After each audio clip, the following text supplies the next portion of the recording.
ಪ್ರೀತಿಯ ಸಹೋದರ ಸಹೋದರಿಯರೇ, ಇವತ್ತು ನಾನು ಹೇಳುವ ಚರಿತ್ರೆಯ ಹೆಸರು ಪ್ರವಾದಿ ಇಬ್ರಾಹಿಂ. ಇಂಗ್ಲಿಷ್ ಭಾಷೆಯಲ್ಲಿ ಹೇಳುವುದಾದರೆ ಪ್ರಾಫೆಟ್ ಅಬ್ರಹಾಂ. ಈದ್ ಅಲ್ ಅದಾ ಹಬ್ಬದ ಪ್ರಯುಕ್ತ ನಾನು ಈ ಚರಿತ್ರೆಯನ್ನು ಆಯ್ಕೆ ಮಾಡಿದ್ದೇನೆ. ನೀವು ಇದುವರೆಗೂ ಕೇಳಿರದ ಅತಿ ಸುಂದರವಾದ ಮನೋಹರವಾದ ಚರಿತ್ರೆಯಾಗಿದೆ ಇದು. ವಿಡಿಯೋ ಶುರು ಮಾಡುವುದಕ್ಕಿಂತ ಮೊದಲು ಯಾರಾದರೂ ಹೊಸ ವೀಕ್ಷಕರು ಇದ್ದರೆ ಮ್ಯಾಂಗ್ಳೂರ್ ವಾಯ್ಸ್ ಕನ್ನಡ ಎಂಬ ನಮ್ಮ ಈ ಯೂಟ್ಯೂಬ್ ಚಾನಲ್ ಸಬ್ಸ್ಕ್ರೈಬ್ ಮಾಡಿ ಎಂದು ನಿಮ್ಮಲ್ಲಿ ವಿನಂತಿಸಿಕೊಳ್ಳುತ್ತೇನೆ. ಚರಿತ್ರೆ ಶುರು ಮಾಡೋಣ. ಸರಿಸುಮಾರು 3000 ವರ್ಷಗಳ ಹಿಂದೆ ಇರಾಕ್ ದೇಶದ ಬಾಬಿಲೋನ್ ಎಂಬ ನಗರವನ್ನು ನಮ್ರೂದ್ ಎಂಬ ಕ್ರೂರನಾದ ರಾಜ ಆಳುತ್ತಿದ್ದನು. ಬಾಬಿಲೋನ್ನಲ್ಲಿರುವ ನಮ್ರೂದ್ ರಾಜನ ಅರಮನೆ ನೋಡುವವರನ್ನು ಅಚ್ಚರಿಗೊಳಿಸುತ್ತಿತ್ತು. ಅಷ್ಟೊಂದು ಸುಂದರವಾಗಿತ್ತು ಆ ಅರಮನೆ. ದೊಡ್ಡ ದೊಡ್ಡ ಮಂದಿರಗಳನ್ನು ಕಟ್ಟಿ ಅದರೊಳಗಡೆ ಮೂರ್ತಿಗಳನ್ನು ಇಟ್ಟು ಪೂಜಿಸತೊಡಗಿದ್ದರು. ಸೂರ್ಯ ಮತ್ತು ಚಂದ್ರನನ್ನು ಕೂಡ ಅವರು ದೇವರು ಎಂದು ನಂಬಿ ಪೂಜಿಸುತ್ತಿದ್ದರು. ಒಂದು ದಿನ ನಮ್ರೂದ್ ರಾಜ ಒಂದು ಆಜ್ಞೆ ಹೊರಡಿಸುತ್ತಾನೆ. ನಾನು ದೇವನಾಗಿದ್ದೇನೆ. ಜೀವವನ್ನು ನೀಡಲು ಮತ್ತು ಜೀವವನ್ನು ತೆಗೆಯಲು ನನಗೆ ಸಾಧ್ಯವಿದೆ. ಆದುದರಿಂದ ನೀವು ನನ್ನನ್ನೇ ಆರಾಧಿಸಬೇಕು. ಚಿಂತನಾ ಶಕ್ತಿ ಇಲ್ಲದ ಅವನ ಪ್ರಜೆಗಳು ಕೂಡ ಅದನ್ನು ಸ್ವೀಕರಿಸಿ ನಮ್ರೂದ್ ರಾಜನನ್ನು ದೇವ ಪರಮಾತ್ಮ ಎಂದು ಒಪ್ಪಿಕೊಂಡರು. ನಂತರ ಮೂರ್ತಿಗಳೊಂದಿಗೆ ರಾಜನನ್ನು ಕೂಡ ದೇವ ಎಂದು ಆರಾಧಿಸತೊಡಗಿದರು. ಕೋಟಿಗಟ್ಟಲೆ ಸಂಪತ್ತು, ಆರೋಗ್ಯ, ಸರ್ವ ಸಜ್ಜೀಕರಣಗೊಂಡಿರುವ ಬಲಿಷ್ಠವಾದ ಸೈನ್ಯವನ್ನು ಹೊಂದಿರುವ ಕಾರಣ ನಮ್ರೂದ್ ರಾಜ ಬಹಳ ಮೆರೆದಿದ್ದನು. ನಾನೇ ದೇವ ಎಂದು ಅಹಂಕಾರದಿಂದ ಮೆರೆಯತೊಡಗಿದನು. ಹೀಗೆ ಕಾಲಚಕ್ರ ಮುಂದೆ ಸರಿಯುವಾಗ ಒಂದು ದಿನ ರಾಜ ನಮ್ರೂದನಿಗೆ ಒಂದು ಕನಸು ಬೀಳುತ್ತೆ. ಪಶ್ಚಿಮ ದಿಗಂತದಲ್ಲಿ ನಕ್ಷತ್ರ ಒಂದು ಉದಯಿಸಿ ಬರುತ್ತೆ. ಆ ಮಿನುಗುವ ನಕ್ಷತ್ರದ ಪ್ರಕಾಶ ಹೆಚ್ಚಾಗತೊಡಗಿತು. ಆ ನಕ್ಷತ್ರದ ಪ್ರಕಾಶಕ್ಕೆ ಸೂರ್ಯ ಚಂದ್ರ ಕೂಡ ಕಳೆಗುಂದಿದಂತೆ ಕಂಡಿತು. ಚಕ್ರವರ್ತಿ ನಿದ್ದೆಯಿಂದ ಎಚ್ಚೆತ್ತರು. ರಾಜ ನಮ್ರೂದ್ ಆರಾಧನೆ ಮಾಡುವ ವಿಶೇಷ ದೇವ ಚಂದ್ರನಾಗಿದ್ದನು. ಆ ಚಂದ್ರನನ್ನು ಕಳೆಗುಂದುವಂತೆ ಮಾಡಿದ ಆ ನಕ್ಷತ್ರದ ಕುರಿತು ರಾಜನಿಗೆ ಚಿಂತೆ ಹತ್ತಿತು. ರಾಜ ನಂತರ ಆ ಸ್ಥಾನದಲ್ಲಿರುವ ಜ್ಯೋತಿಷ್ಯರಲ್ಲಿ ವಿಷಯ ತಾನು ಕಂಡ ಕನಸನ್ನು ವಿವರಿಸಿ ಹೇಳಿದರು. ಆಗ ಆ ಜ್ಯೋತಿಷ್ಯ ರಾಜನೊಂದಿಗೆ ಅದರ ವ್ಯಾಖ್ಯಾನ ಹೇಳಿದನು. ಉದಯಿಸಿ ಬರುವ ನಕ್ಷತ್ರ ಒಂದು ಮಗುವಿನ ಜನನದ ಕುರಿತು ಸೂಚನೆ ಕೊಡುತ್ತಿದೆ. ಈ ವರ್ಷ ನಮ್ಮ ಗ್ರಾಮದಲ್ಲಿ ಒಂದು ಗಂಡು ಮಗು ಜನಿಸಲಿದೆ. ಆ ಮಗು ಜನಿಸಿದ ಕಾರಣ ರಾಜನಿಗೆ ನಾಶ ಉಂಟಾಗಲಿದೆ. ಅರಮನೆ ಮತ್ತು ರಾಜ ಪದವಿ ಕೈ ತಪ್ಪಲಿದೆ. ಆರಾಧನಾಲಯಗಳು ನಶಿಸಿ ಹೋಗಲಿದೆ. ಇದು ಕೇಳಿದ ನಮ್ರೂದ್ ಕೋಪದಿಂದ ಕೆಂಡಾಮಂಡಲನಾದನು. ನಂತರ ತನ್ನ ರಾಜ್ಯದಲ್ಲಿ ಒಂದು ಕಠಿಣ ತೀರ್ಮಾನ ಜಾರಿಗೊಳಿಸಿದನು. ಈ ವರ್ಷ ಜನಿಸುವ ಮಕ್ಕಳನ್ನೆಲ್ಲ ಕೊಂದು ಹಾಕಬೇಕು. 1 ವರ್ಷಗಳ ಕಾಲ ಗಂಡ ಹೆಂಡತಿಯರು ಪರಸ್ಪರ ಲೈಂಗಿಕವಾಗಿ ಸಂಪರ್ಕ ಕ್ರಿಯೆ ಮಾಡಬಾರದು. ಈ ಆಜ್ಞೆಯನ್ನು ಮೀರಿದರೆ ಗಂಡ ಹೆಂಡತಿ ಇಬ್ಬರಿಗೂ ಮರಣದಂಡನೆ ವಿಧಿಸಲಾಗುವುದು. ರಾಜನ ಈ ಆಜ್ಞೆಯನ್ನು ದೇಶಾದ್ಯಂತ ಡಂಗೂರ ಸಾರಿ ಪ್ರಚಾರ ಮಾಡಲಾಯಿತು. ಈ ಆಜ್ಞೆಯನ್ನು ಯಾರಾದರೂ ಮೀರುವರೋ ಎಂದು ತಿಳಿಯಲಿಕ್ಕಾಗಿ ರಹಸ್ಯ ಸೈನ್ಯವನ್ನು ನಿರ್ಮಿಸಲಾಯಿತು. ಕತ್ತಲಾದಾಗ ಗಂಡಸರನ್ನು ಸೆರೆಯಲ್ಲಿ ಇಡಲಾಯಿತು. ಹಗಲು ಕಟ್ಟೆಚ್ಚರವಾಗಿ ಊರಿಡಿ ಕಾವಲು ನಿಂತಿರುವ ಸೈನಿಕರು. ಜನರು ಇದರಿಂದ ಸಂಕಷ್ಟಕ್ಕೀಡಾದರು.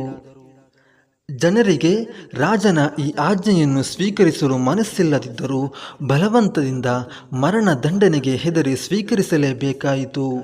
ನಮ್ರೂದ್ ರಾಜನ ಆಡಳಿತದಲ್ಲಿರುವ ಪ್ರತಿಯೊಂದು ಮನೆಯೂ ಸೈನಿಕರ ನಿಯಂತ್ರಣಗೊಳಪಟ್ಟಿತು. ನಂತರ ನಡೆದದ್ದು ಪ್ರಪಂಚವೇ ನಲುಗುವಂತಹ ಕೃತ್ಯವಾಗಿತ್ತು. ಹುಟ್ಟಿದ ಮಗುವನ್ನು ತಕ್ಷಣವೇ ಹಿಡಿದು ಅವರು ಸೈನಿಕರು ಕೊಲ್ಲುತ್ತಿದ್ದರು. ಹೆರಿಗೆಯಾದ ಕೂಡಲೇ ಗಂಡು ಮಕ್ಕಳನ್ನು ಕೊಲ್ಲುವ ಕೃತ್ಯ ಹೆಗ್ಗಿಲ್ಲದೆ ಮುಂದುವರೆಯಿತು. ಅನೇಕ ಗಂಡು ಶಿಶುಗಳ ಕ್ರೂರ ಹತ್ಯೆಯಾಯಿತು. ಒಂದು ಅಭಿಪ್ರಾಯ ಪ್ರಕಾರ 7000 ಗಂಡು ಮಕ್ಕಳನ್ನು ನಮ್ರೂದ್ ರಾಜ ಕೊಂದಿದ್ದಾನೆ. ಆದರೆ ಈ ನಮ್ರೂದ್ ರಾಜನಿಗಿಂತಲೂ ಅತಿ ಕ್ರೂರನಾದ ನರ ರಕ್ಕಸನಂತಹ ಒಬ್ಬ ರಾಜ ಈಗಲೂ ಜೀವಿಸುತ್ತಿದ್ದಾನೆ. ಅದು ಬೇರೆ ಯಾರೂ ಅಲ್ಲ, ಇರಾಕ್ ದೇಶದ ಸಮೀಪ ಇರುವ ಪ್ಯಾಲೆಸ್ತೀನ್ ಎಂಬ ದೇಶವನ್ನು ಒಡೆದು ಇಬ್ಬಾಗ ಮಾಡಿ ಇಸ್ರಾಯೇಲ್ ಎಂಬ ದೇಶ ಉಂಟಾಗಿ ಈಗ ಆ ದೇಶವನ್ನು ಆಡಳಿತ ಮಾಡುವ ಬೆಂಜಮಿನ್ ನೆತನ್ಯಾಹು ಆಗಿದ್ದಾನೆ.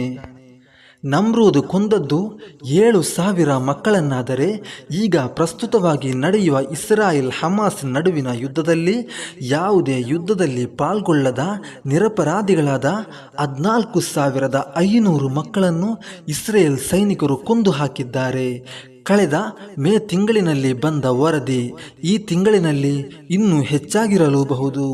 ನಾವು ಇತಿಹಾಸ ತೆರೆದು ನೋಡುವಾಗ ಈಜಿಪ್ಟ್, ಸಿರಿಯಾ, ಇರಾಕ್, ಪ್ಯಾಲೆಸ್ತೀನ್ ಈ ಭಾಗದಲ್ಲಿ ಆಗಿದೆ ಅತಿ ಹೆಚ್ಚು ಲಕ್ಷಗಟ್ಟಲೆ ಮಕ್ಕಳನ್ನು ಕೊಂದು ಹಾಕಿದ್ದು. 2,000 ವರ್ಷಗಳ ಹಿಂದೆ ಈಜಿಪ್ಟ್ ದೇಶವನ್ನಾಳಿದ ಫಿರೋನ್ ಎಂಬ ರಾಜ 70,000ದಷ್ಟು ಮಕ್ಕಳನ್ನು ಕೊಂದು ಹಾಕಿದ್ದಾನೆ. ಈಗ ಮಕ್ಕಳ ಕೂಟ ಮರಣ ಇರಾಕ್, ಸಿರಿಯಾ, ಈಜಿಪ್ತಿನಲ್ಲಿ ಸ್ವಲ್ಪ ನಿಂತಿದ್ದರೆ ಆ ಕಡೆ ಪ್ಯಾಲೆಸ್ತೀನ್ನಲ್ಲಿ ಈಗಲೂ ಮಕ್ಕಳನ್ನು ಮಾತ್ರ ಟಾರ್ಗೆಟ್ ಮಾಡಿ ಇಸ್ರಾಯೇಲ್ ಪ್ರಧಾನಿ ಬೆಂಜಮಿನ್ ನೆತನ್ಯಾಹು ಕೊಲ್ಲುತ್ತಿದ್ದಾನೆ. ಈಗಾಗಲೇ ನಡೆಯುವ ಇಸ್ರಾಯೇಲಿನ ಆಕ್ರಮಣದಿಂದ 14,000ದಷ್ಟು ಮಕ್ಕಳು ಮರಣ ಹೊಂದಿದ್ದಾರೆ ಎಂದು ತಿಳಿದು ಬಂದಿದೆ. ಮಿಡಲ್ ಈಸ್ಟ್ನಲ್ಲಿ ಮಕ್ಕಳಿಗೆ ನೆಲೆ ಇಲ್ಲ ಎಂಬುದು ಸತ್ಯವಾದ ಮಾತು. ಇನ್ನು ನಾವು ಪ್ರವಾದಿ ಇಬ್ರಾಹಿಂರವರ ಚರಿತ್ರೆಯ ಕಡೆ ಬರೋಣ. ನಮ್ರೂದ್ ರಾಜನ ಆಜ್ಞೆಗೆ ವಿರುದ್ಧವಾಗಿ ಒಂದು ಸಂಗತಿ ನಡೆಯಿತು. ಅದೇನೆಂದರೆ ಒಬ್ಬಳು ಮಹಿಳೆ ಗರ್ಭವತಿಯಾದರು. ಆದರೆ ಈ ವಿಷಯ ಯಾರಿಗೂ ತಿಳಿಯದಂತೆ ರಹಸ್ಯವಾಗಿ ಇಟ್ಟರು. ಅದು ಬೇರೆ ಯಾರೂ ಅಲ್ಲ, ಪ್ರವಾದಿ ಇಬ್ರಾಹಿಂರವರ ತಾಯಿ. ಆ ಗರ್ಭದಲ್ಲಿ ಇರುವ ಮಗು ಅದು ಪ್ರವಾದಿ ಇಬ್ರಾಹಿಂ ಆಗಿದ್ದರು. ಅಲ್ಲಾಹನ ತೀರ್ಮಾನ ಅದು ನಡೆದೇ ಬಿಟ್ಟಿತು. ಕೊಲೆಗೆ ಹೆದರಿ ಗರ್ಭವನ್ನು ರಹಸ್ಯವಾಗಿಟ್ಟುಕೊಂಡು ಗೂಢಾಚಾರರ ಕಣ್ಣು ತಪ್ಪಿಸಿ ಹೇಗೂ 10 ತಿಂಗಳು ಕಳೆಯಿತು. ಪ್ರವಾದಿ ಇಬ್ರಾಹಿಮರ ಹೆರಿಗೆ ರಹಸ್ಯವಾದ ಒಂದು ನಿರ್ಜನ ಪ್ರದೇಶ ಸ್ಥಳದಲ್ಲಿ ಇರುವ ಗುಹೆಯೊಂದರಲ್ಲಿ ಹೆರಿಗೆಯಾಯಿತು. ಬಾಬಿಲೋನಿನಲ್ಲಿ ಗಂಡು ಮಗು ಜನಿಸಬಾರದು ಎಂಬ ನಮ್ರೂದ್ ರಾಜನ ತೀರ್ಮಾನವನ್ನೆಲ್ಲ ಬುಡಮೇಲುಗೊಳಿಸಿ ಅಲ್ಲಾಹನು ಪ್ರವಾದಿ ಇಬ್ರಾಹಿಂರನ್ನು ಅದೇ ಬಾಬಿಲೋನಿಯಾದಲ್ಲೇ ಜನಿಸುವ ಹಾಗೆ ಮಾಡಿದನು. ಮಗುವನ್ನು ಅಲ್ಲೇ ಮಲಗಿಸಿದರು ಆ ತಾಯಿ. ಆಗಾಗ ಹೋಗಿ ಎದೆಹಾಲು ಕೊಟ್ಟು ಬರುತ್ತಿದ್ದರು. ಕಾಲ ಮೆಲ್ಲ ಮೆಲ್ಲನೆ ಸರಿಯತೊಡಗಿತು. ಮಗು ಮೆಲ್ಲ ಮೆಲ್ಲನೆ ಬೆಳೆಯತೊಡಗಿತು. ಕ್ರಮೇಣ ಜನರು ಆ ಪರಿಸ್ಥಿತಿ ಮರೆಯತೊಡಗಿದರು. ಇಬ್ರಾಹಿಂ ಬೆಳೆದು ಸ್ವಲ್ಪ ದೊಡ್ಡವರಾದರು. ಇಸ್ಲಾಮನ್ನು ಪ್ರಚಾರಗೊಳಿಸಿದ ಪ್ರವಾದಿ ಇಬ್ರಾಹಿಂ. ರಾತ್ರಿಯಾದಾಗ ಒಂದು ದಿನ ಬಾಲಕ ಇಬ್ರಾಹಿಂ ತನ್ನ ತಂದೆಯಲ್ಲಿ ಕೇಳಿದರು, ಅಪ್ಪ, ಆಕಾಶದಲ್ಲಿ ಅದೇನು ಕಾಣುತ್ತಿರುವುದು? ಆಗ ಅಪ್ಪ ಹೇಳಿದರು, ಅದು ಸೂರ್ಯದೇವ, ಜಗತ್ತಿಗೆ ಬೆಳಕು ನೀಡುವವನು. ಹಾಗಾದರೆ ಇದುವೇ ನನ್ನ ದೇವ ಎಂದು ಇಬ್ರಾಹಿಮರು ಹೇಳಿದರು. ಅಂದು ಸಂಜೆಯಾಯಿತು. ಸೂರ್ಯ ಕೆಂಬಣ್ಣಕ್ಕೆ ತಿರುಗಿ ಪಡುವಣ ಬಾನಲ್ಲಿ ಮರೆಯಾದ. ಅದನ್ನು ನೋಡಿದ ಇಬ್ರಾಹಿಮರು, ಅಪ್ಪ, ಸೂರ್ಯದೇವ ಮುಳುಗಿಬಿಟ್ಟ. ಮುಳುಗುವವರನ್ನು ನಾವು ಇಷ್ಟಪಡುವುದಿಲ್ಲ. ಇನ್ನು ನಮ್ಮನ್ನು ಕಾಪಾಡುವವರು ಯಾರು ಎಂದು ಕೇಳಿದಾಗ ಅಷ್ಟರಲ್ಲಿ ಆಗಸದಲ್ಲಿ ಚಂದ್ರನು ಉದಿಸಿ ಬಂದ. ಹಾಗಾದರೆ ಇದುವೇ ನನ್ನ ದೇವ ಎಂದರು ಇಬ್ರಾಹಿಂ.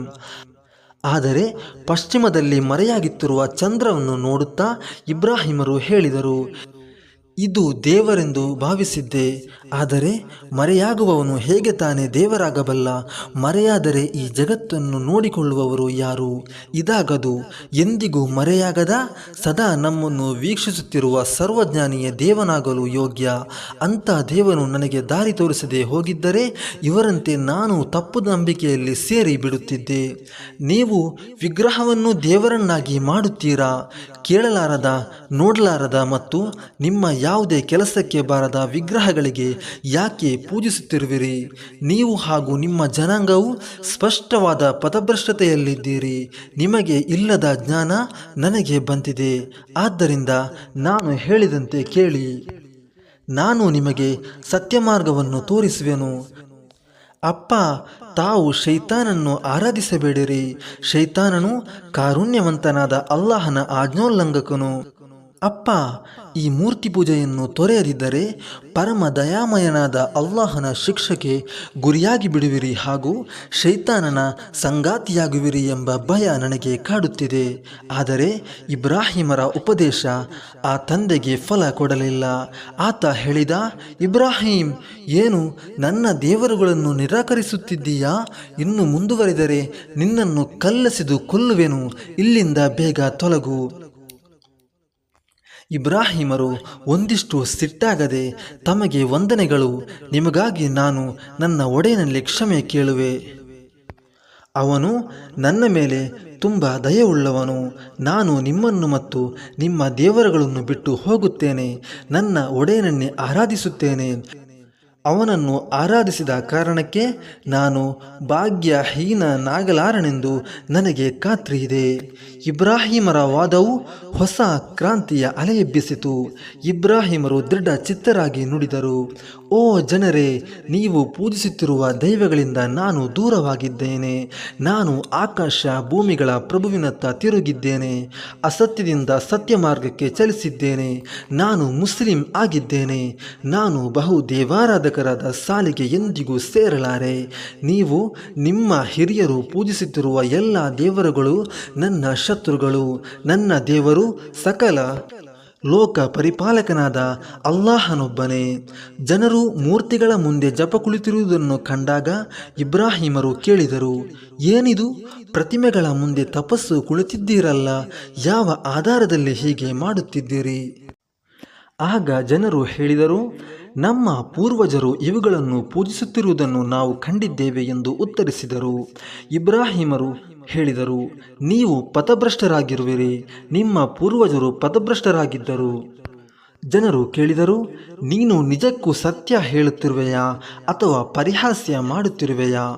ಇಬ್ರಾಹಿಂ ಹೇಳಿದರು, ಪರಿಹಾಸ್ಯ ಮಾಡುತ್ತಿಲ್ಲ, ಸತ್ಯ ಹೇಳುತ್ತಿದ್ದೇನೆ. ವಾಸ್ತವದಲ್ಲಿ ಭೂಮ್ಯಾಕಾಶಗಳನ್ನು ಸೃಷ್ಟಿಸಿದ ಪ್ರಭುವೇ ನಿಮ್ಮ ಪ್ರಭುವಾಗಿರುವನು. ನೀವು ಅಲ್ಲಾಹನನ್ನು ಬಿಟ್ಟು ಯಾವುದನ್ನೆಲ್ಲ ಪೂಜಿಸುತ್ತೀರೋ ಅವು ಕೇವಲ ವಿಗ್ರಹಗಳಾಗಿವೆ. ನೀವು ಈ ಮೂಲಕ ಸುಳ್ಳನ್ನು ಸೃಷ್ಟಿಸುತ್ತಿರುವಿರಿ. ವಾಸ್ತವದಲ್ಲಿ ಅಲ್ಲಾಹನ ಹೊರತು ನೀವು ಯಾರನ್ನು ಪೂಜಿಸುತ್ತೀರೋ ಅವರು ನಿಮಗೆ ಯಾವುದೇ ಜೀವನಾಧಾರ ನೀಡುವ ಅಧಿಕಾರ ಹೊಂದಿಲ್ಲ. ನಿಮ್ಮ ಜೀವನಾಧಾರವನ್ನು ಅಲ್ಲಾಹನಲ್ಲಿ ಮಾತ್ರ ಬೇಡಿರಿ. ಆತನಿಗೆ ಆರಾಧನೆ ನಡೆಸಿರಿ. ಆತನಿಗೆ ಕೃತಜ್ಞತೆ ಅರ್ಪಿಸಿರಿ. ನೀವು ಮರಳಿ ಹೋಗಲಿರುವುದು ಆತನ ಕಡೆಗೆ ಆಗಿದೆ. ನೀವು ಇದನ್ನು ಸುಳ್ಳಾಗಿಸುವುದಾದರೆ ನನಗೇನೂ ನಷ್ಟವಿಲ್ಲ. ಹಿಂದಿನ ಕಾಲದಲ್ಲೂ ಜನರು ಪ್ರವಾದಿಗಳ ಉಪದೇಶಗಳನ್ನು ಸುಳ್ಳಾಗಿಸಿದ್ದಾರೆ. ಅವರು ಅದರ ತಕ್ಕ ಫಲ ಉಂಡಿದ್ದಾರೆ. ಸುಸ್ಪಷ್ಟವಾಗಿ ಸಂದೇಶಗಳನ್ನು ತಲುಪಿಸಿಬಿಡುವ ಹೊರತು ಯಾವ ಹೊಣೆಗಾರಿಕೆಯೂ ಸಂದೇಶವಾಹಕರ ಮೇಲಿಲ್ಲ. ನೀವು ಮತ್ತು ನಿಮ್ಮ ಪೂರ್ವಿಕರು ಪೂಜಿಸುತ್ತಾ ಬಂದಿರುವ ವಸ್ತುಗಳನ್ನು ನೀವೆಂದಾದರೂ ಪರಾಂಬರಿಸಿ ನೋಡಿದ್ದೀರಾ? ನನ್ನ ಒಡೆಯ ಈ ಜಗತ್ತಿನ ಪರಿಪಾಲಕ. ಅವನೇ ನನ್ನನ್ನು ಸೃಷ್ಟಿಸಿದನು. ಅವನೇ ನನಗೆ ಮಾರ್ಗದರ್ಶನ ನೀಡುತ್ತಾನೆ. ಅವನೇ ನನಗೆ ಉಣಿಸುತ್ತಾನೆ ಹಾಗೂ ಕುಡಿಸುತ್ತಾನೆ. ನಾನು ಕಾಯಿಲೆ ಬಿದ್ದಾಗ ಅವನೇ ನನ್ನನ್ನು ಗುಣಪಡಿಸುತ್ತಾನೆ. ಅವನೇ ನನಗೆ ಮೃತ್ಯು ಕೊಡುತ್ತಾನೆ ಹಾಗೂ ಪುನಃ ಜೀವಂತಗೊಳಿಸುತ್ತಾನೆ. ಪ್ರತಿಫಲ ನೀಡಲಾಗುವ ಪುನರುತ್ಥಾನ ದಿನ ಅವನು ನನ್ನ ತಪ್ಪುಗಳನ್ನು ಕ್ಷಮಿಸುತ್ತಾನೆಂದು ಆಶಿಸಿದ್ದೇನೆ. ನಂತರ ಪ್ರವಾದಿ ಇಬ್ರಾಹಿಮರು ಅಲ್ಲಾಹನತ್ತ ಮೊರೆಯಿಟ್ಟು ಪ್ರಾರ್ಥಿಸಿದರು, ಓ ನನ್ನ ಪ್ರಭು, ನನಗೆ ಸುಜ್ಞಾನವನ್ನು ನೀಡು. ಸಾತ್ವಿಕರ ಸಾಲಿಗೆ ನನ್ನನ್ನು ಸೇರಿಸು. ಮುಂದಿನ ಪೀಳಿಗೆಯಲ್ಲಿ ನನಗೆ ಸತ್ಕೀರ್ತಿಯನ್ನು ದಯಪಾಲಿಸು. ಅನುಗ್ರಹಿತ ಸ್ವರ್ಗದ ಉತ್ತರಾಧಿಕಾರಿಗಳಲ್ಲಿ ನನ್ನನ್ನು ಸೇರಿಸು. ದಾರಿಗೆಟ್ಟ ತಂದೆಯವರಿಗೆ ಕ್ಷಮಿಸು. ಶುದ್ಧ ಮನಸ್ಸಿನೊಂದಿಗೆ ಅಲ್ಲಾಹನ ವಿಚಾರಣೆಗೆ ಹಾಜರಾದ ವ್ಯಕ್ತಿಯ ಹೊರತು ಸ್ವತ್ತಾಗಲಿ ಸಂತಾನವಾಗಲಿ ಫಲಕಾರಿಯಾಗದ ಪುನರುತ್ಥಾನ ದಿನ ನನ್ನನ್ನು ಅಪಮಾನಿಸದಿರು. ರಾಜ ನಮ್ರೂದನೊಂದಿಗೆ ಇಬ್ರಾಹಿಮರ ಸಂವಾದ. ಇಬ್ರಾಹಿಮರ ಸಿದ್ಧಾಂತವು ರಾಜನ ಕಿವಿಗೆ ಮುಟ್ಟಿತು. ಊರಿಡೀ ಕ್ರಾಂತಿಯ ಅಲೆ ಎಬ್ಬಿಸಿದ ಇಬ್ರಾಹಿಂ ನಬಿಯವರಲ್ಲಿ ನಮ್ರೂದ್ ರಾಜನು ತರ್ಕಕ್ಕಿಳಿದನು. ಅಲ್ಲಾಹು ಆತನಿಗೆ ಕೊಟ್ಟ ಸಿರಿ, ಸಂಪತ್ತು, ಅಧಿಕಾರಗಳ ಮದದಲ್ಲಿ ಆತ ಪರಮ ಧಿಕ್ಕಾರಿಯಾಗಿ ವರ್ತಿಸುತ್ತಿದ್ದನು. ವಿಶ್ವದ ನಿಯಂತ್ರಣ ತನ್ನ ಕೈಯಲ್ಲಿದೆ ಎಂದು ಆತ ಜನರನ್ನು ನಂಬಿಸಿದನು. ರಾಜ ನಮ್ರೂದ್ ಪ್ರವಾದಿ ಇಬ್ರಾಹಿಂರೊಂದಿಗೆ ಕೇಳಿದನು, ಓ ಇಬ್ರಾಹಿಂ, ನಿನಗೆ ಒಬ್ಬ ದೇವನಿದ್ದಾನೆಂದು ಹೇಳುತ್ತೀಯಲ್ಲ, ಆತನ ಕಡೆಗೆ ನೀನು ಜನರನ್ನು ಆಹ್ವಾನಿಸುತ್ತಿದ್ದೀಯಲ್ಲ, ಆ ದೇವ ಯಾರು? ಪ್ರವಾದಿ ಇಬ್ರಾಹಿಂ ಹೇಳಿದರು, ಜೀವನ ಮತ್ತು ಮರಣ ಯಾರ ಅಂಕಿತದಲ್ಲಿರುವುದೋ ಅವನೇ ನನ್ನ ದೇವನಾದ ಪ್ರಭು. ಇಬ್ರಾಹಿಂ ತಟ್ಟನೆ ಉತ್ತರಿಸಿದರು, ಶೂನ್ಯ ವಸ್ತುವಿನ ಸೃಷ್ಟಿ ಸಂಹಾರ ಪ್ರಕ್ರಿಯೆಗಳ ಕರ್ತನು ಯಾರೋ ಅವನೇ ಪ್ರಭುವಾಗಿರಲು ಯೋಗ್ಯ.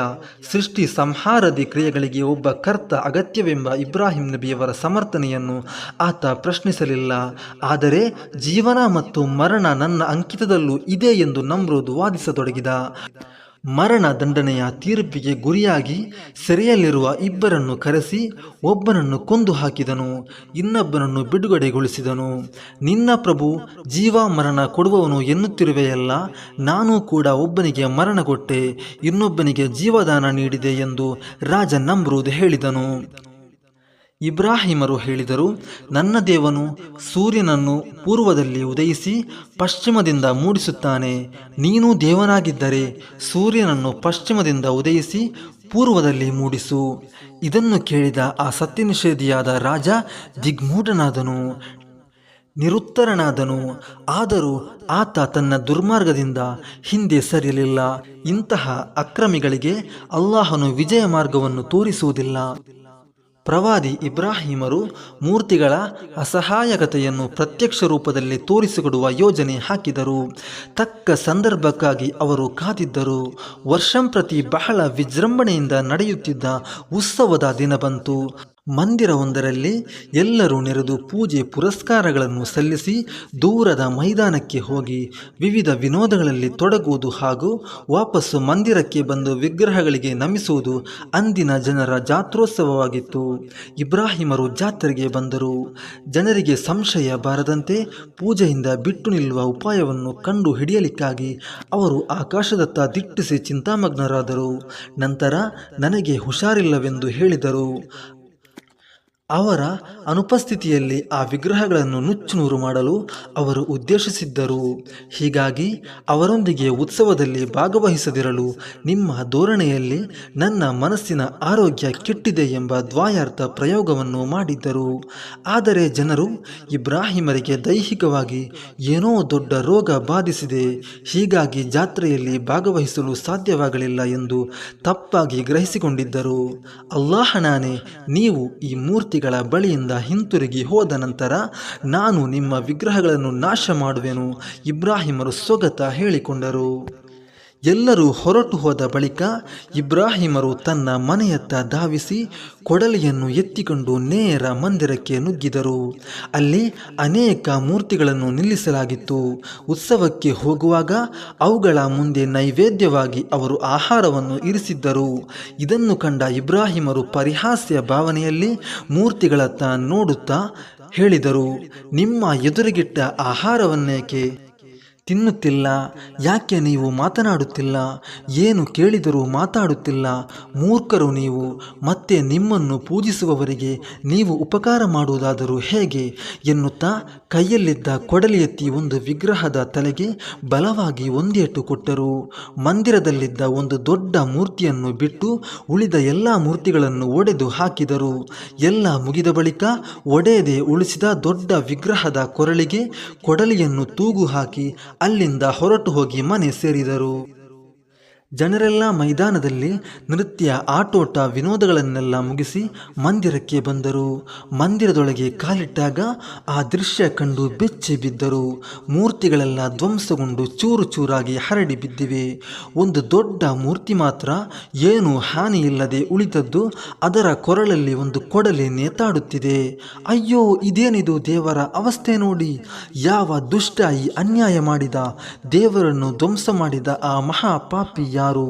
ಕೆಲವರು ಹೇಳಿದರು, ವಿಗ್ರಹಗಳನ್ನು ನನ್ನ ಶತ್ರುಗಳೆಂದು ದೂಷಿಸುವ ಇಬ್ರಾಹಿಮನದ್ದೇ ಕೆಲಸವಿದು. ಇಬ್ರಾಹಿಮರನ್ನು ಸಾರ್ವಜನಿಕರ ಮುಂದೆ ಹಾಜರುಪಡಿಸಿ ತೀವ್ರ ವಿಚಾರಣೆಗೆ ಒಳಪಡಿಸಲಾಯಿತು. ಜನರು ಕೇಳಿದರು, ಓ ಇಬ್ರಾಹಿಂ, ನಮ್ಮ ದೇವರುಗಳ ಮೇಲೆ ಕೈ ಮಾಡಿದ್ದು ನೀನಲ್ಲವೇ?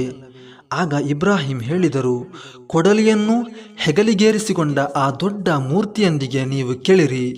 ಕೊಡಲಿಯನ್ನು ಹೆಗಲಿಗೇರಿಸಿಕೊಂಡ ಆ ದೊಡ್ಡ ಮೂರ್ತಿಯೇ ಈ ಕೃತ್ಯವೆಸಗಿದೆ. ಅವರೆಲ್ಲ ನಿಮ್ಮ ದೇವರು ತಾನೇ, ಅವರೊಂದಿಗೆ ಕೇಳಿ ನೋಡಿರಿ. ಮಾತಾಡಲು ಸಾಧ್ಯವಿದ್ದರೆ ಅವುಗಳೇ ನಿಮಗೆ ಉತ್ತರ ಹೇಳಬಹುದಲ್ಲವೇ? ನನ್ನನ್ನು ಯಾಕೆ ಸುಮ್ಮನೆ ವಿಚಾರಿಸುತ್ತಿರುವಿರಿ? ಎಲ್ಲರೂ ಒಂದು ಕ್ಷಣ ದಿಗ್ಮೂಢರಾದರು.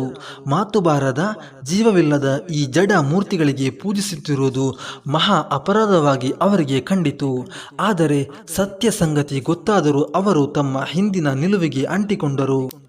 ನಂತರ ಹೇಳಿದರು, ಕಲ್ಲಿನ ಮೂರ್ತಿಯನ್ನು ವಿಚಾರಣೆಗೊಳಪಡಿಸುವುದಾದರೂ ಹೇಗೆ? ಅದು ಮಾತಾಡುತ್ತದಾ? ನಿಮಗೆ ಅಷ್ಟು ಗೊತ್ತಿಲ್ಲವೇ? ಅಷ್ಟರಲ್ಲಿ ಇಬ್ರಾಹಿಂ ಹೇಳಿದರು, ಹಾಗಾದರೆ ಮಾತು ಬಾರದ ಆ ಜಡ ಮೂರ್ತಿಗಳನ್ನು ದೇವರೆಂದು ಯಾಕೆ ಹೇಳುತ್ತಿರುವಿರಿ?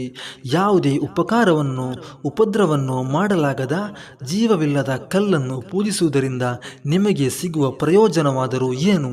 ಛೀ, ನಿಮಗೆ ಒಂದಿಷ್ಟು ಬುದ್ಧಿ ಇಲ್ಲವೇ? ಈ ಪ್ರಶ್ನೆಗೆ ಜವಾಬು ಕೊಡಲು ಯಾರಿಗೂ ಸಾಧ್ಯವಿಲ್ಲದಾಯಿತು. ಇದರಿಂದ ಅವರ ರೋಷ ಕೋಪ ಇನ್ನಷ್ಟು ಹೆಚ್ಚಿತು. ಅವನನ್ನು ಕೊಲ್ಲಿರಿ, ಅವನನ್ನು ಸುಟ್ಟು ಬೂದಿ ಮಾಡಿರಿ, ನಿಮ್ಮ ಪೂಜ್ಯ ವಸ್ತುಗಳನ್ನು ನೆರವು ನೀಡಿರಿ. ಜನರು ರೊಚ್ಚಿಗೆದ್ದು ಪ್ರತಿಭಟಿಸಿದರು. ಅಗ್ನಿಕುಂಡಕ್ಕೆ ಎಸೆಯಲ್ಪಟ್ಟ ಇಬ್ರಾಹಿಂ. ಪ್ರವಾದಿ ಇಬ್ರಾಹಿಮರಿಗೆ ಬೇಕಾಗಿ ಒಂದು ದೊಡ್ಡ ಅಗ್ನಿಕುಂಡವನ್ನು ತಯಾರಿಸಿ ಇವನನ್ನು ಧಗಧಗಿಸುವ ಬೆಂಕಿಯ ರಾಶಿಗೆ ಎಸೆದು ಬಿಡಿ. ರಾಜನಿಂದ ತೀರ್ಪು ಹೊರಬಂತು. 60 ಗಜ ಆಳ ಮತ್ತು ತಕ್ಕ ಅಗಲದ ಭಯಂಕರ ಹೊಂಡದ ಕೆಲಸ ತ್ವರಿತಗತಿಯಿಂದ ಪೂರ್ತಿಯಾಯಿತು. ಹೊಂಡಕ್ಕೆ ಸೌದೆ ಹಾಕಿ ಬೆಂಕಿ ಹಚ್ಚಲಾಯಿತು. ಭಯಂಕರ ಕೆನ್ನಾಲಿಗೆಯನ್ನು ಚಾಚುತ್ತಾ ಬೆಂಕಿ ಉರಿಯಿತು. 7 ದಿನಗಳ ಕಾಲ ಉರಿದ ಕುಂಡ ಭಯಂಕರ ಅಗ್ನಿಕೂಪವಾಗಿ ಮಾರ್ಪಟ್ಟಿತು. ನೆಲವು ಕಾದ ಕಬ್ಬಿಣದಂತಾಯಿತು.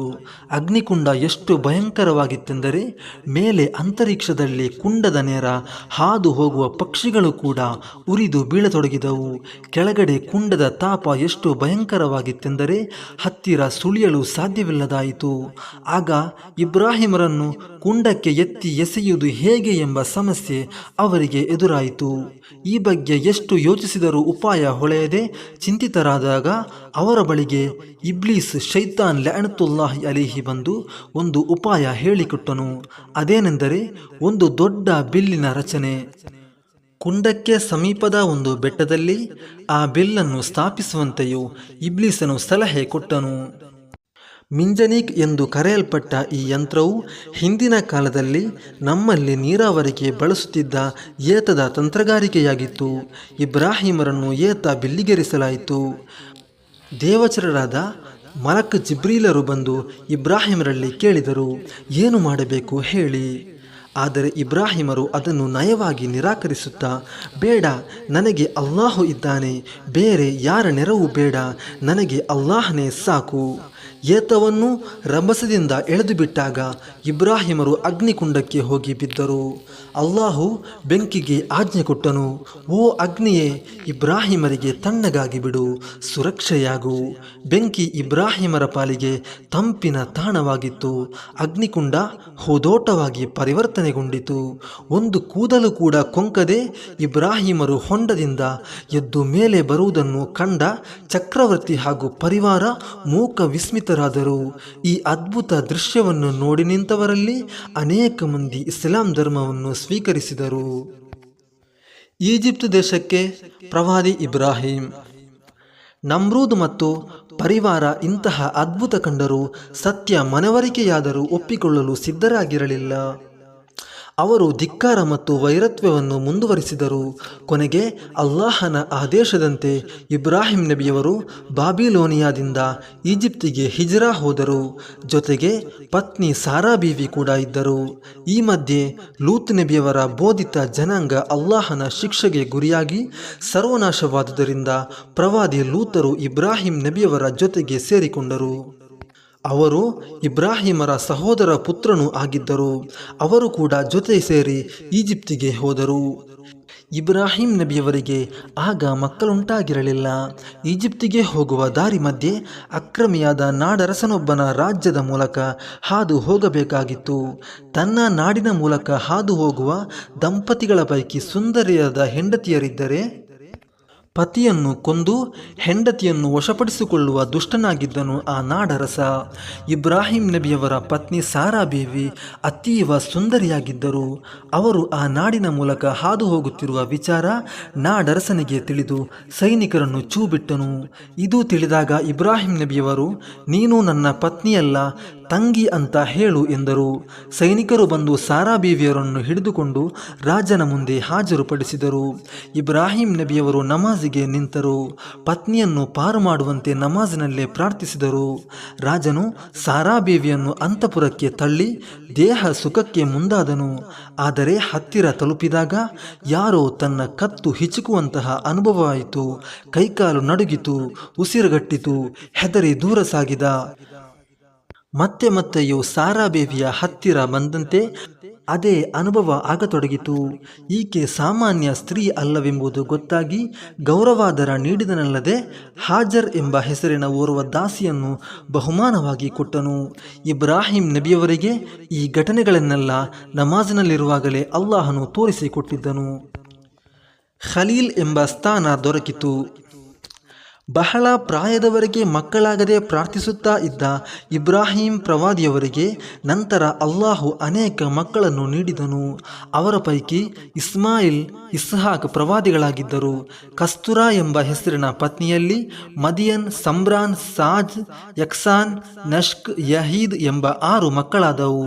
ಹಜೂನ್ ಎಂಬ ಪತ್ನಿಯಲ್ಲಿ ಕೈಸಾನ್, ಸೂರಜ್, ಉಮೈಮಾ, ಲೂತ್ವಾನ್, ನಾಫಸ್ ಎಂಬ 5 ಮಕ್ಕಳುಂಟಾದವು. ನಮ್ಮ ಪ್ರವಾದಿ ಮುಹಮ್ಮದ್ ಪೈಗಂಬರ್ ಸಲ್ಲಲ್ಲಾಹು ಅಲೈಹಿ ವಸಲ್ಲಂ ರವರು ಮಿರಾಜ್ ರಾತ್ರಿ 7ನೇ ಆಕಾಶದಲ್ಲಿ ಬೈತುಲ್ ಮಅಮೂರ್ ಎಂಬ ಪವಿತ್ರ ಮಂದಿರಕ್ಕೆ ಹೊರಗೆ ಕೂತುಕೊಂಡ ಸ್ಥಿತಿಯಲ್ಲಿ ಇಬ್ರಾಹಿಂ ನಬಿಯವರನ್ನು ಕಂಡಿದ್ದರು. ಆ ಮಂದಿರವು ಕಅಬಾದ ನೇರ ಸೂತ್ರದಲ್ಲಿದ್ದು ದಿನನಿತ್ಯ ಹೊಸ 70,000 ಮಲಕುಗಳು ಅದರಲ್ಲಿ ನಮಾಜ್ ಮಾಡುತ್ತಿರುವುದಾಗಿ ಹದೀಸಿನಲ್ಲಿದೆ. ಒಮ್ಮೆ ಹೋದ ಮಲಕ್ ಮತ್ತೆ ಅದಕ್ಕೆ ಮರಳಿ ಬರಲಿಕ್ಕಿಲ್ಲ. ಆದರೂ ಕಿಯಾಮತ್ವರೆಗೂ ಪ್ರತಿನಿತ್ಯ 70,000 ಮಲಕುಗಳು ಅಲ್ಲಿಗೆ ಹಾಜರಾಗುತ್ತಾರೆ. ಇದೆಲ್ಲ ಸಹೀಹ್ ಹದೀಸ್ಗಳ ಪ್ರತಿಪಾದನೆ. ಮಲಾಯಿಕತಿನ ಸಂಖ್ಯಾ ಬಾಹುಳ್ಯಕ್ಕೂ ಇದೊಂದು ನಿದರ್ಶನವಾಗಿದೆ. ಪ್ರವಾದಿ ಇಬ್ರಾಹಿಂ ನಬಿಯವರಿಗೆ ಉಪರಿ ಲೋಕದ ಆಧಿಪತ್ಯ ಮಲಕೂತ್ ತೋರಿಸಿಕೊಡಲಾಯಿತು ಎಂದು ಕುರ್ಆನಿನಲ್ಲಿ ಅಲ್ಲಾಹನು ಹೇಳಿರುವನು. ನಮ್ಮ ಮುಹಮ್ಮದ್ ಪೈಗಂಬರ್ ಸಲ್ಲಲ್ಲಾಹು ಅಲೈಹಿ ವಸಲ್ಲಂ ಇಬ್ರಾಹಿಂ ನಬಿಯವರ ರೂಪ ಸಾದೃಶ್ಯ ಹೊಂದಿದ್ದು ಮಾತ್ರವಲ್ಲದೆ ಅವರ ವಂಶಪರಂಪರೆಯೂ ಆಗಿರುವರು. ಅಲ್ಲದೆ ಅವರ ಶರೀಅತ್ ನಿಯಮಗಳ ಹೆಚ್ಚಿನ ಚರ್ಯೆಗಳು ಇಬ್ರಾಹಿಮರ ಚರ್ಯೆಗಳೇ ಆಗಿವೆ. ಇಬ್ರಾಹಿಂ ನಬಿಯವರು ಸತ್ಕಾರ ಪ್ರಿಯರಾಗಿದ್ದರು. ದಿನಾಲು ಅತಿಥಿಗಳಿಗೆ ಸತ್ಕರಿಸುವರು. ಅತಿಥಿಗಳಿಲ್ಲದ ಊಟ ಮಾಡುತ್ತಿರಲಿಲ್ಲ. ಒಮ್ಮೆ ಊಟಕ್ಕೆ ಜೊತೆಗೆ ಅತಿಥಿ ಸಿಗದಿದ್ದಾಗ ಹುಡುಕುತ್ತಾ ಹೋದರು. ನಾನಾ ಕಡೆ ಹುಡುಕಿದರು. ಜೊತೆಗೆ ಊಟಕ್ಕೆ ಬರಲು ಒಬ್ಬನೂ ಸಿಗದೆ ನಿರಾಶರಾಗಿ ಮರಳಿ ಬಂದಾಗ ಮನೆಯೊಳಗೆ ಅಪರಿಚಿತ ವ್ಯಕ್ತಿಯೊಬ್ಬರನ್ನು ಕಂಡು, ಯಾರು ನೀವು ಎಂದು ಕೇಳಿದರು. ನಾನು ಮಲಕುಲ್ ಮೌತ್, ಅಲ್ಲಾಹನು ತನ್ನ ಓರ್ವ ದಾಸನನ್ನು ಖಲೀಲ್, ಆಪ್ತ ಮಿತ್ರ ಮಾಡಿಕೊಂಡಿದ್ದಾನೆ. ಆ ಶುಭವಾರ್ತೆ ತಿಳಿಸಲು ಬಂದೆ ಎಂದರು ಮಲಕ್. ಇಬ್ರಾಹಿಂ ಪ್ರವಾದಿ ಕೇಳಿದರು, ಯಾರು ಆ ಮಹಾನ್ ವ್ಯಕ್ತಿ? ಮರಣದವರೆಗೂ ನನಗೆ ಆ ವ್ಯಕ್ತಿಯ ಜೊತೆಗಿರಬೇಕು ಎಂದರು. ಆಗ ಆ ಬಂದ ಮಲಕ್, ಆ ವ್ಯಕ್ತಿ ನೀವೇ ಎಂದರು. ಆಶ್ಚರ್ಯದಿಂದ, ನಾನೇ? ನನ್ನಲ್ಲಿ ಅಂತಹ ಗುಣವಿದೆಯೇ ಎಂದು ಕೇಳಿದರು ಇಬ್ರಾಹಿಂ. ಹೌದು, ತಮ್ಮ ದಾನಶೀಲತೆಯನ್ನು ಮೆಚ್ಚಿ ಆ ಸ್ಥಾನಕ್ಕೆ ಅಲ್ಲಾಹನು ಆಯ್ಕೆ ಮಾಡಿರುವನು. ತಾವು ತಮ್ಮ ದಾನದ ಮೂಲಕ ಜನರಿಂದ ಏನನ್ನು ಪ್ರತಿಯಾಗಿ ನಿರೀಕ್ಷಿಸಿರುವುದಿಲ್ಲ. ಅಲ್ಲಾಹನಿಗೆ ಅಷ್ಟು ಮೆಚ್ಚುಗೆಯಾಗಲು ಅದುವೇ ಕಾರಣ ಎಂದರು ಮಲಕ್. ಒಮ್ಮೆ ದೇವಚರರು ಇಬ್ರಾಹಿಮರ ಬಳಿ ಸುವಾರ್ತೆಯೊಂದಿಗೆ ಬಂದರು. ಸಲಾಂ ಹೇಳಿದರು. ಇಬ್ರಾಹಿಮರು ಪ್ರತಿ ಸಲಾಂ ಹೇಳಿದರು. ಅತಿಥಿಗಳನ್ನು ಆದರದಿಂದ ಸ್ವಾಗತಿಸಿ ಕುಳ್ಳಿರಿಸಿದರು. ಕೂಡಲೇ ಪುಷ್ಟಿಕರವಾದ ಒಂದು ಕರುವನ್ನು ಜಬಹು ಮಾಡಿ ಚೆನ್ನಾಗಿ ಬೆಂಕಿಯಲ್ಲಿ ಹುರಿದು ಅತಿಥಿಗಳ ಮುಂದಿಟ್ಟರು. ಆದರೆ ಅವರು ಮಾಂಸ ಮುಟ್ಟಲೇ ಇಲ್ಲ. ಇವರು ಯಾಕೆ ತಿನ್ನುತ್ತಿಲ್ಲ? ಅತಿಥಿಗಳ ಬಗ್ಗೆ ಅವರಿಗೆ ಸಂದೇಹ ಮೂಡಿತು, ಭಯ ಆವರಿಸಿತು. ಆಗ ಆ ಬಂದ ಅತಿಥಿಗಳು ಹೇಳಿದರು, ನೀವು ಹೆದರಬೇಡಿ, ನಾವು ಅಲ್ಲಾಹನ ವಿಶೇಷ ದೂತರು. ಪ್ರವಾದಿ ಲೂತರ ಜನಾಂಗವನ್ನು ನಾಶ ಮಾಡಲು ಬಂದವರು. ಅಲ್ಲದೆ ನಿಮಗೆ ಸುಜ್ಞಾನಿಯಾದ ಒಂದು ಮಗು ಹುಟ್ಟುವ ಶುಭ ವಾರ್ತೆಯನ್ನು ಹೊತ್ತು ತಂದಿದ್ದೇವೆ. ಅಲ್ಲೇ ನಿಂತಿದ್ದ ಇಬ್ರಾಹಿಮರ ಪತ್ನಿ ಸಾರಾ ಬೀವಿ ಇದನ್ನು ಕೇಳಿ ನಕ್ಕು ಬಿಟ್ಟರು. ಅಯ್ಯೋ, ಇದೆಂತಹ ಶುಭವಾರ್ತೆ! ನಾನು ಮುದುಕಿಯಾಗಿದ್ದೇನೆ, ಇವರು ಮುದುಕರು, ಇನ್ನೂ ಮಗು ಹುಟ್ಟುವುದೆಂದರೆ ವಿಚಿತ್ರವೇ ಸರಿ. ಆಗ ದೇವದೂತರು ಹೇಳಿದರು, ಅದು ಅಲ್ಲಾಹನ ವಿಧಿ. ಆತನ ವಿಧಿಯ ಬಗ್ಗೆ ನಿಮಗೆ ಆಶ್ಚರ್ಯವಾಗುತ್ತಿದೆಯೇ? ಮನೆಯವರೇ, ನಿಮಗೆ ಅಲ್ಲಾಹನ ದಯೆ ಹಾಗೂ ಅನುಗ್ರಹಗಳು ವರ್ಷಿಸಲಿ. ದೇವಚರರು ಪ್ರಾರ್ಥಿಸಿದರು. ತರುವಾಯ ಇಬ್ರಾಹಿಮರು ಲೂತ್ ಜನಾಂಗದ ಪರವಾಗಿ ವಾಗ್ವಾದ ಮಾಡಿದರು. ಇಬ್ರಾಹಿಂ ನಬಿಯವರು ವಿಶೇಷ ಮಾನವ ದಯೆಯುಳ್ಳವರಾಗಿದ್ದರು, ಕೋಮಲ ಮನಸ್ಸಿನವರು, ದೇವಾನುರಾಗಿಯೂ ಆಗಿದ್ದರು. ಮಲಕುಗಳು ಹೇಳಿದರು, ಇಬ್ರಾಹಿಮರೇ, ತಾವು ದಯವಿಟ್ಟು ವಾಗ್ವಾದ ಮಾಡಬೇಡಿರಿ. ಅಲ್ಲಾಹನ ಅಂತಿಮ ತೀರ್ಪು ಹೊರಬಂದಾಗಿದೆ. ಲೂತ್ ನಬಿಯವರ ಜನಾಂಗವನ್ನು ಖಂಡಿತ ಶಿಕ್ಷಿಸಲಾಗುವುದು. ಅದನ್ನು ತಡೆಯಲು ಯಾರಿಂದಲೂ ಸಾಧ್ಯವಿಲ್ಲ ಎನ್ನುತ್ತಾ ದೇವಚರರು ಮುಂದಿನ ಕರ್ತವ್ಯಕ್ಕೆ ಲೂತ್ ನಬಿಯವರ ನಿವಾಸಕ್ಕೆ ತೆರಳಿದರು. ಅಲ್ಲಾಹನ ಎಲ್ಲ ಸತ್ವ ಪರೀಕ್ಷೆಗಳಲ್ಲಿ ತೇರ್ಗಡೆಯಾದ ಇಬ್ರಾಹಿಮರು ಸರ್ವ ಮನುಕುಲಕ್ಕೆ ಇಮಾಮಾಗಿ ನೇಮಿಸುವ ಪ್ರಸ್ತಾಪವನ್ನು ಅಲ್ಲಾಹನು ಇವರಿಗೆ ನೀಡಿದನು. ನಿಮ್ಮನ್ನು ನಾನು ಜನರಿಗೆ ನಾಯಕನನ್ನಾಗಿ ಮಾಡುತ್ತೇನೆ ಎಂದು ಅಲ್ಲಾಹು ಘೋಷಿಸಿದನು. ಅಲ್ಲಾಹ್ ನನಗೆ ಮಾತ್ರ ಸಾಲದು, ನನ್ನ ವಂಶ ಪರಂಪರೆಯಲ್ಲೂ ಈ ನಾಯಕತ್ವ ಸ್ಥಾನವನ್ನು ಕೊಡು. ಇಬ್ರಾಹಿಮರು ಪ್ರಾರ್ಥಿಸಿದರು. ಆದರೆ ದುರಕ್ರಮಿಗಳಿಗೆ ಮಾತ್ರ ಈ ಪದವಿ ದೊರೆಯಲಾರದೆಂದು ಅಲ್ಲಾಹು ಸೂಚಿಸಿದನು. ಇಬ್ರಾಹಿಂ ಅಲೈಹಿಸ್ಸಲಾಮರ ಪ್ರಾರ್ಥನೆಯನ್ನು ಅಲ್ಲಾಹು ಸ್ವೀಕರಿಸಿದನು.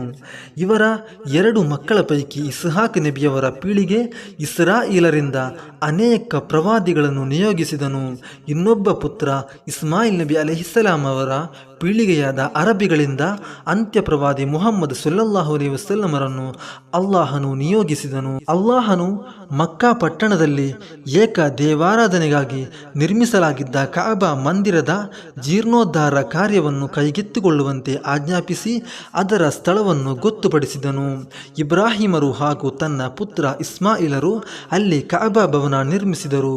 ಓ ನಮ್ಮ ಪ್ರಭು, ನಮ್ಮಿಂದ ಈ ಸೇವೆಯನ್ನು ಸ್ವೀಕರಿಸು. ನೀನು ಎಲ್ಲವನ್ನು ಆಲಿಸುವವನು, ತಿಳಿಯುವವನು ಆಗಿರುವೆ. ಓ ನಮ್ಮ ಪ್ರಭು, ನಮ್ಮಿಬ್ಬರನ್ನು ನಿನಗೆ ವಿಧೇಯರನ್ನಾಗಿ ಮಾಡು. ನಮ್ಮ ಸಂತತಿಯಲ್ಲೂ ನಿನಗೆ ವಿಧೇಯರಾದ ಒಂದು ಸಮುದಾಯವನ್ನು ಎಬ್ಬಿಸು. ನಮಗೆ ನಿನ್ನ ಆರಾಧನೆಯ ಕ್ರಮಗಳನ್ನು ತೋರಿಸಿಕೊಡು. ನಮ್ಮ ತಪ್ಪುಗಳನ್ನು ಕ್ಷಮಿಸು. ನೀನು ಅತ್ಯಧಿಕ ಕ್ಷಮಿಸುವವನು, ಕರುಣಾನಿಧಿಯೂ ಆಗಿರುವೆ ಎಂದು ಅವರು ಪ್ರಾರ್ಥಿಸಿದರು. ಅಲ್ಲಾಹನು ಕಾಬಾ ಭವನವನ್ನು ಜನರಿಗೆ ಸಂಗಮ ಸ್ಥಾನ ಹಾಗೂ ಶಾಂತಿಯ ಗೇಹವನ್ನಾಗಿ ಮಾಡಿದನು. ನಿರ್ಭಯ ವಾತಾವರಣವನ್ನು ಸೃಷ್ಟಿಸಿದನು. ಆದ್ದರಿಂದಲೇ ಜನರು ಇಲ್ಲಿ ಸಂಪೂರ್ಣ ಅಹಿಂಸಾ ಮಾರ್ಗವನ್ನು ರೂಢಿಸಬೇಕಾಗುತ್ತದೆ. ಈ ಪುಣ್ಯ ಭೂಮಿಯಲ್ಲಿ ಯಾರ ರಕ್ತವನ್ನು ಹರಿಸಬಾರದು, ಯಾರನ್ನು ದ್ರೋಹಿಸಬಾರದು, ಪ್ರಾಣಿಗಳಿಗೆ ಹಿಂಸೆ ಕೊಡಬಾರದು, ಮರಗಳನ್ನು ಕೂಡ ಕಡಿಯಬಾರದು. ಮಕ್ಕಾದಲ್ಲಿರುವ ಕಾಬಾ ಮಂದಿರವು ಮಾನವರಿಗಾಗಿ ನಿರ್ಮಿಸಲ್ಪಟ್ಟ ಪ್ರಥಮ ಆರಾಧನಾಲಯವಾಗಿದೆ. ಅದಕ್ಕೆ ಶುಭ ಸಮೃದ್ಧಿಗಳನ್ನು ನೀಡಲಾಗಿದೆ. ಅದು ಸಮಸ್ತ ಲೋಕದವರಿಗೆ ಸನ್ಮಾರ್ಗದರ್ಶನ ಕೇಂದ್ರವಾಗಿ ಪರಿಣಮಿಸಿದೆ. ಅದರಲ್ಲಿ ಸುವ್ಯಕ್ತ ಕುರುಹುಗಳಿವೆ. ಇಬ್ರಾಹಿಮರು ಕಾಬಾ ಭವನದಲ್ಲಿ ಗೋಡೆ ಎತ್ತರಿಸಲಿಕ್ಕಾಗಿ ಹತ್ತು ನಿಂತ ಕಲ್ಲು ಮಕ್ಕಾಮ್ ಇಬ್ರಾಹಿಂ ಎಂಬ ಹೆಸರಿನಿಂದ ಪ್ರಚಾರಗೊಂಡು ಈಗಲೂ ಕೂಡ ಆ ಕಲ್ಲು ಮಕ್ಕಾದಲ್ಲಿ ಇದೆ. ಈ ಜಾಗದಲ್ಲಿ ನಮಾಜ್ ಮಾಡುವಂತೆ ಅಲ್ಲಾಹನ ಆದೇಶವಿದೆ. ನನ್ನ ಈ ಭವನವನ್ನು ಪ್ರದಕ್ಷಿಣೆ ಮಾಡುವವರಿಗೆ, ನಿಲ್ಲುವವರಿಗೆ, ಬಾಗುವವರಿಗೆ ಮತ್ತು ಸಾಷ್ಟಾಂಗವೆರಗುವ ಜನರಿಗೆ ಸರ್ವ ಅಶುದ್ಧಿಗಳಿಂದ ಶುಚಿಗೊಳಿಸಿದಿರಿ ಎಂದು ಅಲ್ಲಾಹನು ಇಬ್ರಾಹಿಮರಿಗೆ ಆದೇಶಿಸಿದನು. ಈ ಭವನದವರೆಗೆ ತಲುಪಲು ಸಾಧನಾನುಕೂಲತೆಗಳಿರುವವನು ಅದರ ತೀರ್ಥಯಾತ್ರೆ ಕೈಗೊಳ್ಳಬೇಕೆಂಬುದು ಜನರ ಮೇಲೆ ಅಲ್ಲಾಹನಿಗೆ ಸಲ್ಲುವ ಹಕ್ಕಾಗಿರುತ್ತದೆ. ಯಾರಾದರೂ ಈ ಆದೇಶವನ್ನು ಉಲ್ಲಂಘಿಸಿದರೆ ಅಲ್ಲಾಹನು ಸಕಲ ಜಗತ್ತಿನಿಂದ ನಿರಪೇಕ್ಷಕನಾಗಿರುತ್ತಾನೆಂದು ಅವರು ಅರಿತಿರಬೇಕಾಗುತ್ತದೆ ಎಂದು ಕುರ್ಆನಿನಲ್ಲಿದೆ. ಅಲ್ಲಾಹನು ಹಜ್ರತ್ ಇಬ್ರಾಹಿಂ ಅಲೈಹಿಸ್ಸಲಾಂ ರವರಿಗೆ ಹೀಗೆ ಆದೇಶಿಸಿದನು: ಜನರಿಗೆ ಹಜ್ನ ಸಾರ್ವತ್ರಿಕ ಕರೆ ಕೊಡಿರಿ. ಜನರು ನಿಮ್ಮ ಬಳಿಗೆ ಎಲ್ಲ ವಿದೂರ ಪ್ರದೇಶಗಳಿಂದ ಕಾಲ್ನಡಿಗೆಯಲ್ಲಿ ಮತ್ತು ಒಂಟೆಗಳ ಮೇಲೇರಿ ಬರಲಿ. ಇಲ್ಲಿ ಅವರಿಗಾಗಿ ಇರಿಸಲಾಗಿರುವ ಪ್ರಯೋಜನಗಳನ್ನು ಅವರು ಕಂಡುಕೊಳ್ಳುವಂತಾಗಲಿ. ಅವರಿಗೆ ದಯಪಾಲಿಸಲಾದ ಪ್ರಾಣಿಗಳ ಮೇಲೆ ಕೆಲವು ನಿಶ್ಚಿತ ದಿನಗಳಲ್ಲಿ ಅಲ್ಲಾಹನ ಹೆಸರೆತ್ತಿ ಪ್ರಾಣಿ ಬಲಿ ನೀಡಲಿ, ಅವರು ತಾವು ತಿನ್ನಲಿ, ದುಸ್ಥಿತಿಯಲ್ಲಿರುವ ಬಡವರಿಗೂ ಉಣಿಸಲಿ, ತರುವಾಯ ತಮ್ಮ ಮಾಲಿನ್ಯಗಳನ್ನು ನೀಗಿಸಲಿ, ತಮ್ಮ ಹರಕೆಗಳನ್ನು ಪೂರ್ಣಗೊಳಿಸಲಿ, ಪುರಾತನ ಭವನದ ಪ್ರದಕ್ಷಿಣೆ ಮಾಡಲಿ. ಈ ಕರೆಯು ಅಖಿಲ ಜಗತ್ತಿನ ಅನೇಕ ಜನರ ಕಿವಿಗೆ ತಲುಪಿತು. ಲೋಕಾಂತ್ಯದವರೆಗೆ ಭೂಮಿಯಲ್ಲಿ ಜನಿಸಲಿರುವ ಅನೇಕ ಮನುಷ್ಯರ ಆತ್ಮಗಳಲ್ಲೂ ಪ್ರತಿಧ್ವನಿಸಿತು. ಈ ಕರೆಗೆ ಹೋಗಟ್ಟವರು ಹಜ್ ನಿರ್ವಹಿಸುತ್ತಾರೆ. ಲಬ್ಬೈಕ್ ಅಲ್ಲಾಹುಮ್ಮ ಲಬ್ಬೈಕ್, ನಾವು ಹಾಜರಿದ್ದೇವೆ, ಓ ಅಲ್ಲಾಹ್ ನಾವು ಹಾಜರಿದ್ದೇವೆ, ನಿನಗಾರು ಸಹಭಾಗಿಗಳಿಲ್ಲ, ಸರ್ವಸ್ತುತಿಯು ನಿನಗೆ ಮೀಸಲು, ಅನುಗ್ರಹವು ನಿನ್ನ ವಶದಲ್ಲೇ ಇದೆ. ಪ್ರತಿ ಹಜ್ಜಿನ ವೇಳೆ ಭಕ್ತ ಸಾಂದ್ರ ಜನರ ಈ ಪವಿತ್ರ ಘೋಷಣೆಯು ಮೊಳಗಿ ಮುಗಿಲು ಮುಟ್ಟುತ್ತಿದೆ. ಇದು ಇಬ್ರಾಹಿಂ ನಬಿಯವರ ಮೂಲಕ ಅಲ್ಲಾಹನು ಅಂದು ನೀಡಿದ್ದ ಕರೆಗೆ ಉತ್ತರವಾಗಿದೆ. ಇಬ್ರಾಹಿಂ ನಬಿಯವರು ತನ್ನ 120ನೇ ವಯಸ್ಸಿನಲ್ಲಿ ವಫಾತ್ ಆದರು. ಪ್ಯಾಲೆಸ್ತೀನ್ ದೇಶದ ಖಲೀಲ್ ಸಿಟಿಯಲ್ಲಿ ಅವರ ಸಮಾಧಿ ಇಂದಿಗೂ ಇದೆ.